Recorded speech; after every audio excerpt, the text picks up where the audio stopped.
Dukung dakwah ini terus mengudara. Kajian gratis ini berjalan atas izin Allah dan dukungan tulus dari Anda. Bersama kita sebarkan kebaikan seluas-luasnya. Yuk jadi bagian dari tim kebaikan kami dengan mendukung operasional dakwah. Jazakumullahu khairan kasiran. Allahumma anfa'na bima 'allamtana wa 'allimna ma yanfa'una wa zidna 'ilma wa barik lana fi 'ilmina warzuqna al-ikhlasa fil qawli wal 'amali kamila wa 'ilman nafi'an wa insa wa tawfiqan da'ima wa sihhatan wa yaqinan wa 'afiyah. Allahumma iftah lana kulla khair wa yassir lana kulla umur. Allahumma ansuril mujahidin warhamil mustad'afin ودمر أعداء الدين واطمس على أموالهم آمين يا رب العالمين. Alhamdulillah kaum muslimin rahimakumullah. Kita lanjutkan tapi sejenak saja karena insya Allah bapak-bapak ada yang safar ke Jawa Timur untuk menjemput anak-anaknya, termasuk saya insya Allah mengantar. Kemudian juga insya Allah malam ini kita akan pamitkan santri-santri karena sudah 3 bulan dan sudah menyelesaikan pengkajian 14 kitab atau 12 kitab. Tapi sebelumnya kita mulai dulu kajian seperti biasanya kitab Al-Mi'ah An-Nafi'ah. Kita sudah sampai pada hadis yang ke-52. Faqala al-muallifun hafizahumullah fadlus salawatil khamsi, fadilah salat 5 waktu. Salat 5 waktu yang diwajibkan oleh Allah pada waktu Isra dan Mi'raj. Qala Rasulullah sallallahu alaihi wasallam, as-salawatul khamsu, salat-salat 5 waktu kafaratun, penghapus lima bainahunna, untuk apa-apa yang antara keduanya, yaitu dosa-dosa, majtunibatil kabair, selama dijauhi dosa-dosa besar. Wal jum'atu ilal jum'ah, dan Jumat sampai Jumat berikutnya itu juga menghapus dosa. Wa ziyadatu thalathati ayyam, dan ditambah 3 hari lagi. Kaum muslimin rahimani wa rahimakumullah, hadis ini menjelaskan apa yang disebutkan oleh Allah Subhanahu wa taala di dalam Al-Qur'an. Allah mengatakan innal hasanati yudhibnas sayyi'at, surat Hud ayat 114. Sesungguhnya perbuatan-perbuatan baik itu melenyapkan perbuatan-perbuatan buruk alias dosa-dosa. Jadi dosa terhapus dengan amal-amal baik. Nah, salah satu amal baik apa? Ini adalah as-salawatul khams. Apalagi al-jumu'ah, apalagi puasa Ramadan, apalagi umrah dan seterusnya. Banyak sekali amal-amal baik yang menyebabkan dihapuskannya dosa-dosa kita, sehingga semakin banyak kita beramal baik, insya Allah dosa-dosa kita pun dihapus oleh Allah Subhanahu wa taala. Dan kita ambil beberapa faedah. Faedah yang pertama, di sini disebutkan salat 5 waktu ini adalah penghapus dosa harian. Kemudian disebutkan Jumat ini adalah penghapus dosa pekanan. Nah, dalam hadis yang lain Rasulullah sebutkan penghapus dosa tahunan, yaitu wa Ramadan ila Ramadan, wa Ramadan ila Ramadan, dan Ramadan sampai kepada Ramadan berikutnya, itu adalah menghapus dosa-dosa antara keduanya apabila dijauhi dosa besar.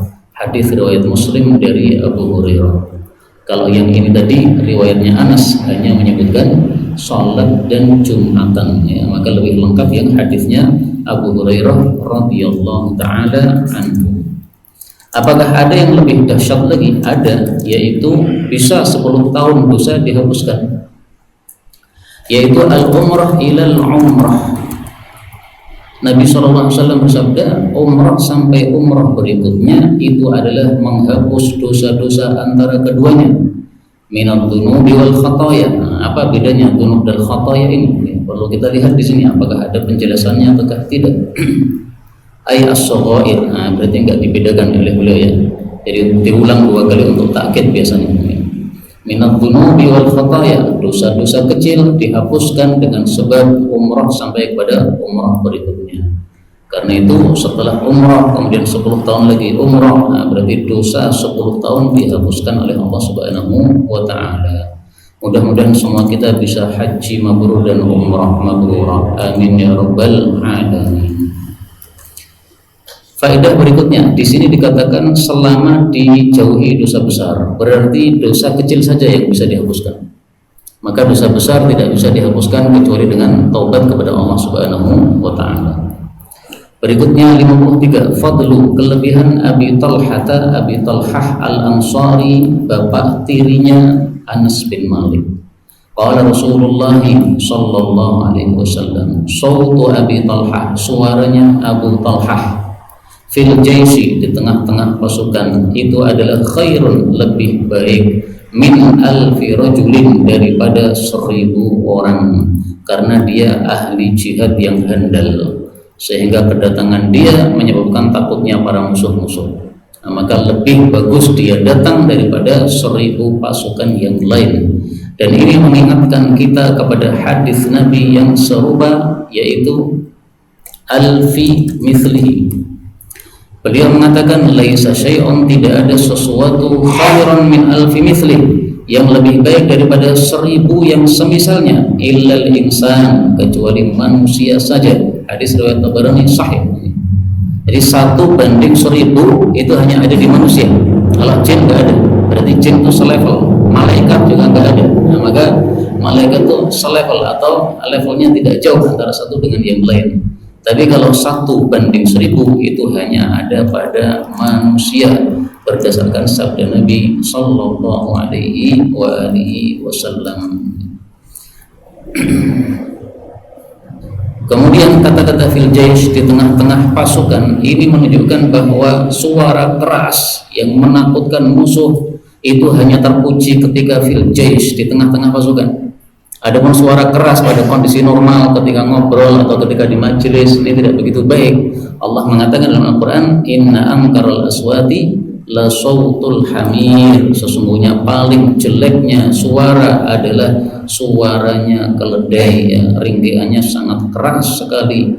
Nah, itu tidak baik orang sering bersuara keras. Tapi kalau fil jaish, di tengah-tengah pasukan, nah ini adalah menakutkan musuh, maka ini sesuatu yang sangat-sangat sangat-sangat mulia, maka dibolehkan untuk fil jaish saja. Ada hadis yang serupa ini, ikhtiyaru,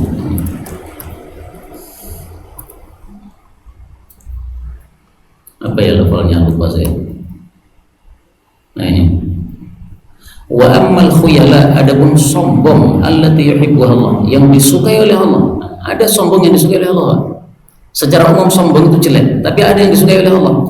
Fakhtiyaru rajul fil qital, maka sombongnya seseorang di dalam perang. Jadi berjalan petita-petiti dalam perang, bagus ini, ya. Karena musuhnya jadi takut. Nah, jadi sambil bawa pedang petita-petiti, nah, maka ini menakutkan musuh. Maka yang asalnya haram menjadi boleh karena ada nilai menakutkan musuh tadi. Nah, ini mirip dengan apa yang disebutkan oleh Nabi SAW dalam hadis ini.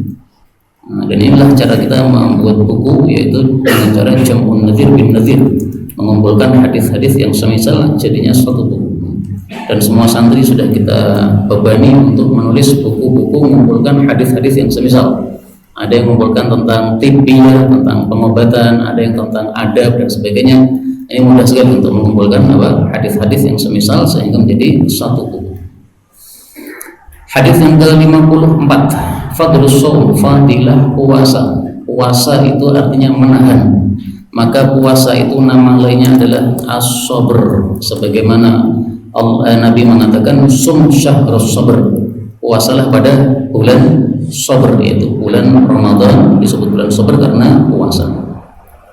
Qala Rasulullah sallallahu alaihi wasallam, as-shaumu, puasa itu junnatun, adalah perisai, yustajinu, salah ini, yastajinu, dia ganti sendiri, yastajinu, berperisai biha dengannya al-abdu, seorang hamba, minan nari, dari api neraka. Kok bisa puasa menahan seseorang hamba dari api neraka? Ini gimana nyambungnya? Apa sambungannya apa? Para ulama menjelaskan, orang puasa perutnya lapar. Kalau perutnya lapar, aliran darahnya sempit. Kalau aliran darahnya sempit, maka setan susah untuk masuk, sehingga susah diganggu setan. Kalau susah diganggu setan, maka tidak mudah maksiat. Makanya dikatakan sebagai yastajinu biha minan nar. Dia berperisai dengan puasa dari api neraka. Karena itu hadis ini mengingatkan kita sabda Nabi Shallallahu Alaihi Wasallam tentang setan.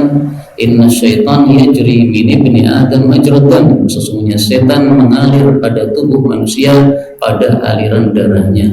Nah, supaya tidak mudah mengalirnya, maka kita hendaklah berpuasa. Maka puasa ini sesuatu yang sangat bagus dalam rangka menahan diri, mengerem diri dari perbuatan-perbuatan maksiat.